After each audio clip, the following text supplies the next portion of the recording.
They are responsible for investigating complaints from the public, and the official visitor from Bermuda met with members of the media today. WIV4 was there. Joy Del Trail tells us the purpose of the stopover.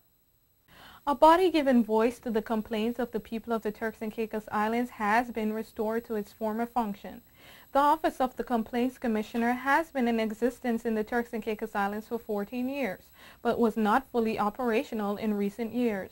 Following recommendations from the Constitutional Modernization Body, the office was re-established in 2006, and Mrs. Sadie Jean Williams was appointed Ombudsman for the Turks and Caicos Islands.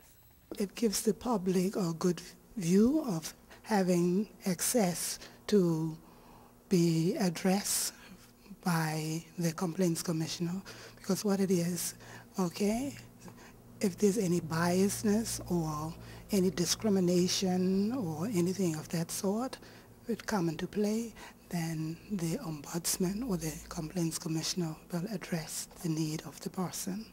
In gaining further knowledge in her new position, Williams spent 2 weeks on the island of Bermuda, where she shadows Bermuda's first Ombudsman, Arlene Brock. It was quite a learning experience for me.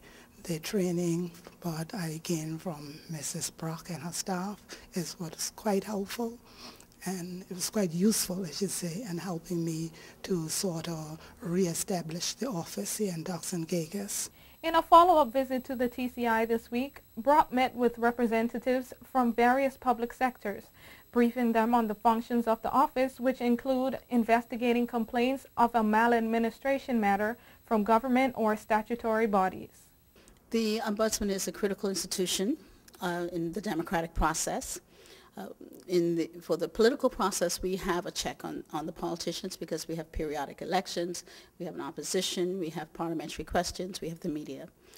For criminal activities, we have the courts that handle any kinds of criminal activities that come out of the delivery of public services. But the Ombudsman is sort of the third arm of that democratic process, because the Ombudsman looks at what I call everyday maladministration. And that includes unreasonable delay, abuse of power. It includes negligence, arbitrary decisions and actions, unfair decisions and actions, and so forth. There are some bodies and persons, however, who are excluded from investigation, including the Governor, the Executive Council, the Legislative Council, Chief Justice, and any judge of the Supreme Court or Court of Appeal, the magistrate, police, chief auditor, and staff.